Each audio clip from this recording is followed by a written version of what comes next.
அதே எங்களுக்கு இன்னொரு வரியிலே சொல்லுவாள் அவை, நாங்கள் இன்றைக்கெல்லாம் இந்த ஒரு வசதியான ஒரு நாட்டுக்கு வந்திருக்கிறோம். கடவுள் புண்ணியத்திலே உண்மையாக நீங்கள் முதியவர்களாயிருந்தாலும் இளையவர்களாயிருந்தாலும் எங்களுக்கு ஒரு கடவுளினுடைய ஒரு வரம் கொடுப்பனவு தான் நாங்கள் இந்த நாட்டுக்கு வந்தது. ஓமா இல்லையா?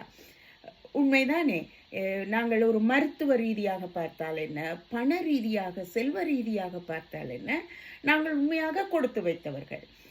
அதுவும் வயது முதிர்ந்த நிலையிலே இருக்கின்ற எங்களுக்கெல்லாம் இந்த மருத்துவ வசதி இந்த உலகத்தில் எந்த நாட்டிலும் இல்லாத ஒன்றை நாங்கள் பெற்றுக்கொண்டிருக்கிறோம். அதற்கு அந்த பிரபஞ்சத்துக்கு கடவுளுக்கு நன்றியை சொல்லிக்கொண்டு அவை சொல்லுகிறாள், நாங்கள் இந்த நாட்டுக்கு வந்து விட்டோம், தாராளமாக எல்லாம் இருக்கிறது என்று நாங்கள் தலைகீழாக ஆடக்கூடாது. வளவனாயினும் அளவறிந்து அழித்து உண். அவை சொல்லுகிறார், வளவனாயினும் அளவறிந்து அழித்து உண். வளவன் என்பது ஒரு பெரிய சோழ மன்னனை சொன்னா கூட வளமுடையவன் என்கின்ற பொருளிலே எடுப்போம். ஒரு செல்வ செழிப்போடு இருக்கின்ற ஒருவராயிருந்தாலும், அட என்னட்ட காசு இருக்குது, அதனால நான் எல்லாத்தையும் செய்யலாம், எப்படியும் செய்யலாம் என்று நாங்கள் செய்யக்கூடாது. என்ன தேவையோ அதை அனுபவிக்க வேணும். யாரும் கஞ்சத்தனமாக வாழ்ந்துவிட்டு போகக்கூடாது. நாங்கள் வாழ்வது ஒரு முறை, எங்களுக்கு ஆசைப்பட்டதை அனுபவிக்க வேண்டும். ஆனால் அளவறிந்து அழித்து உண். அங்கேதான் இருக்கிறது. நாங்கள் இருப்பதை அழிக்கின்றோம், அனுபவிக்கின்ற பொழுது நாங்கள் அழிக்கின்றோம். அப்படி அழித்து உண்பதை நாங்கள் என்ன செய்ய வேண்டும்? அளவாக செய்ய வேண்டும். அது எத்தனை வசதியாக இருந்தாலும், ஒரு பழமொழி சொல்லுவார்கள், குந்தி தின்றால் குன்றும் மாயும் என்று. ஒரு பெரிய மலையளவில் நீங்கள் செல்வத்தை வைத்திருந்தால் கூட குந்தி தின்றால், ஒரு இடத்துல இருந்து கொண்டு அந்த செல்வத்தை எடுத்து எடுத்து சாப்பிட்டு கொண்டிருக்க என்ன நடக்கும்? கடைசியில அந்த குன்று பள்ளத்தாக்கா போயிடும், எங்களை வறுமையில கொண்டு போய் விட்டுடும். அப்ப எப்பவுமே நாங்கள் இவ்வளவு வருமானம் வருகிறதோ அதிலே சேமிக்கவும் தெரிந்து கொண்டு வாழவும் கற்றுக்கொள்ள வேண்டும். அதைத்தான் அவை மிக அருமையாக சொல்லுவாள், வளவனாயினும் அளவறிந்து அழித்து உண் என்று சொன்னவள் இன்னொரு வரியிலே சொல்லுவாள், வீரன் கேண்மை கூரம்பாகும். வீரனுடைய கேண்மை கூரம்பாகும். இந்த வரிக்குள்ளும் நான் ரெண்டு பொருள் பார்க்கிறேன். இந்த வரி உங்களுக்கு சாதாரணமாக நீங்கள் பார்த்தீர்கள் என்றால், வீரன் கேண்மை கூரம்பாகும், எங்கள் எல்லோருக்கும் தெரிந்திருக்க வேண்டிய ஒரு வரி இது. நாங்கள் சில வேளை வாழ்க்கையிலே கொஞ்சம் ஏமாந்து விடுகிறோம் அல்லது அடிபட்டு போய் விடுகிறோம். யாரால் என்றால், உண்மையான நட்பினாலேயே அடிபட்டு போகிறோம். அதற்கு தான் இங்கே அவ்வை ஒரு நல்ல அருமையான, அவள் உண்மையாக அவள் சொன்னதெல்லாம் ஒரு அனுபவ பாடம். அவளும் அனுபவித்திருப்பாள், அதை எங்களுக்கு சொல்லியிருப்பாள். நாங்கள் வாழ்க்கையில ஒரு நல்ல பலசாலி, நல்ல தைரியசாலி, நல்ல எல்லா வசதிகளோடும் இருக்கக்கூடிய ஒருவனை நட்பாக வைத்திருக்கிறோம் என்று வைத்துக் கொள்ளுங்கள். எங்களுக்கு அப்படித்தானே விருப்பம். என எங்களோடு ஒரு துணிந்தவர், ஒரு தைரியசாலி, எங்களை எதற்கும் மோட்டிவேட் பண்ணக்கூடிய அல்லது எங்களோடு சப்போர்ட் பண்ணக்கூடிய ஒருவர் இருந்து விட்டால் எங்களுக்கு ஒரு பெரிய சந்தோஷம். அப்படியான நட்பு, கேண்மை நட்பு, ஒரு வீரன் தைரியசாலி துணிந்தவனுடைய நட்பு என்பது எங்களுக்கு ஒரு கூர் அம்பு போல. உங்களுக்கு தெரியும், அம்பு ஆயுதம். அப்ப எங்களை பாதுகாக்கும். எப்பொழுதும் எங்களுக்கு ஒரு நல்ல நட்பு இருந்து விட்டால் அது எங்களுக்கு ஒரு பாதுகாப்பு இல்லையா? எங்களுக்கு என்ன நடந்தாலும் எங்களை பாதுகாப்பார்கள். அது ஒரு பொருள். வீரன் கேண்மை கூரம்பாகும். எங்களை அந்த அம்பு பாதுகாத்துக் கொள்ளும். நல்ல நட்பு, ஒரு நல்லவனுடைய நட்பு, வீரன் துணிந்தவனுடைய நட்பு. ஆனால் இன்னொரு பக்கம் நாங்கள் பார்க்க வேண்டும். அப்படிப்பட்ட பலசாலி, துணிந்தவன், எல்லாம் தெரிந்தவன், அறிந்தவன், வல்லவன் ஒருவனுடைய நட்பு எந்த நேரமும் எங்களை நோக்கியும் பாயும், கூரம்பாய் பாயும்.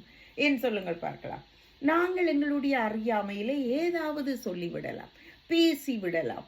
ஆனால் அதை அவன் பொறுத்து கொள்ள மாட்டாமல் இருக்கக்கூடும். அவன் தான் எல்லாம் தெரிந்து எங்களோடு இருந்து எங்களை எல்லாம் வழிப்படுத்தி கொண்டிருக்கின்ற ஒரு நல்ல நட்புக்கு நாங்கள் அவனுடைய மனம் நோன்ற மாதிரி ஏதாவது சொல்லிவிட்டால், அறியாத்தனத்தால் ஏதாவது செய்து விட்டால் அது எங்களுக்கே கூரம்பாகும். அந்த ஆயுதம் எங்களையே தாக்கும். அதனால் மிக கவனமாக இருக்க வேண்டும் என்பது அவ்வையினுடைய அந்த வரி சொல்லுகின்ற பொருள்.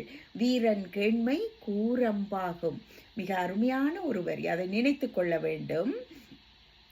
அப்படி வீரத்தை பற்றி சொல்லுகின்ற பொழுது இன்னொன்றை நான் சொல்ல வேண்டும். நாங்கள் நினைக்கிறோம் வீரம் என்பது மற்றவர்களை பயப்படுத்துவது அல்லது மற்றவர்களுடைய பலவீனத்தை நாங்கள் பயன்படுத்திக் கொள்ளுவது என்றெல்லாம் நினைக்கிறோம். அதல்ல. அவை இன்னொரு வரியிலே அழகாக சொல்லுவாள். அதிலே உறவோர் என்கை இரவாது இருத்தல். உண்மையான பலம், உண்மையான வீரம், உண்மையான தைரியம், துணிச்சல் என்பது என்ன சொல்லுங்கள் பார்க்கலாம். உறவோர் என்கை இரவாது இருத்தல், இறக்காமல் இருப்பது. வலிமை உடையவர் என்பதற்கு என்ன அடையாளம் சொல்லுங்கள் பார்க்கலாம். மற்றவர்களிடம் போய் கையேந்தாமல் இருக்க வேண்டும், இரவாது இருக்க வேண்டும். ஏதோ ஒரு தேவைக்காக நாங்கள் போய் நின்று எனக்கு இதை செய்ய மாட்டாயா என்று கேட்கின்ற இடம் இருக்கிறதே, அங்கேதான் நாங்கள் பலம் இழந்து நிற்கின்றோம். மற்றவர்களிடம் யாசகம் பெறுவது, இறந்து நிற்பது என்பது ஒரு உண்மையாக ஒரு மனிதனுக்கு அவமானம் என்று அவ்வை சொல்லுகிறாள். உறவோர் என்கை இரவாது இருத்தல். எந்த காரணத்துக்காகவும் எதற்காகவும் நாங்கள் மற்றவர்களிடம் போயிருந்து கையேந்தக்கூடாது. சில பெற்றோர்கள் இருக்கிறார்கள், பிள்ளைகளிடம் கூட கையேந்த விரும்ப மாட்டார்கள். என்னுடைய அனுபவத்தில் கூட கண்டிருக்கிறேன். என்னுடைய தந்தையார் எல்லாம் பிள்ளையாய் இருந்தாலும் கடமைப்படக்கூடாது என்று சொல்லுவார். அது அவர்களுடைய பிறப்புக்கு அவமானமாக அவர்கள் கருதுவார்கள். அந்த உண்மையாக அதுதான் வலிமை. யாருடைய சொல்லுக்கும் இடம் கொடுக்காமல் தன்னுடைய அந்த தலையை தாழ விடாமல் இருப்பதுதான் உண்மையான பலம். உறவோர் என்கை இரவாது இருத்தல். ஈதல் என்பது, கொடுப்பது என்பது எவ்வளவோ ஒரு பெரிய விஷயம், மற்றவர்களுக்கு கொடுப்பது.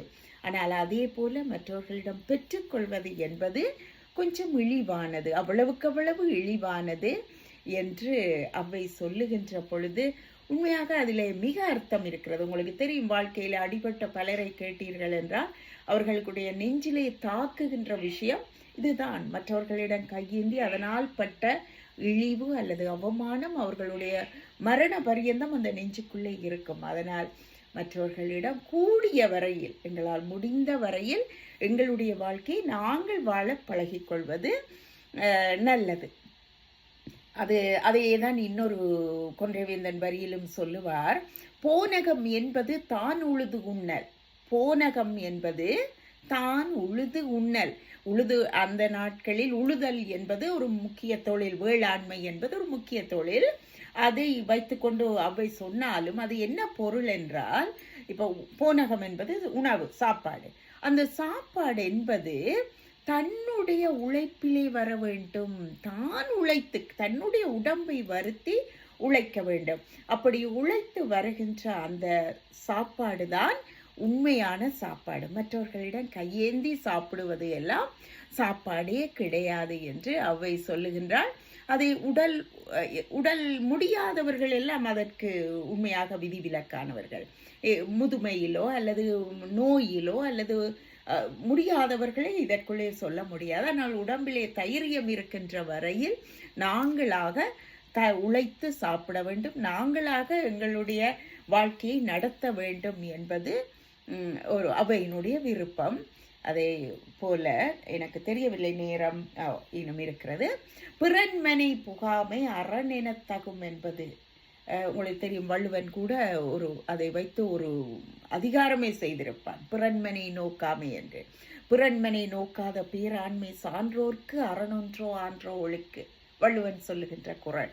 அதிலே இங்கே அவ்வையினுடைய அந்த வரியை நான் பார்க்கின்ற பொழுது, பிறன்மனை புகாமை அறம் என தகும். இதுல இரண்டு பொருள் இருக்கு. ஒன்று பிறன்மனை, இன்னொருவனுடைய மனைவியை நோக்காமல் இருப்பது அறம். அடுத்தவருடைய மனைவியின்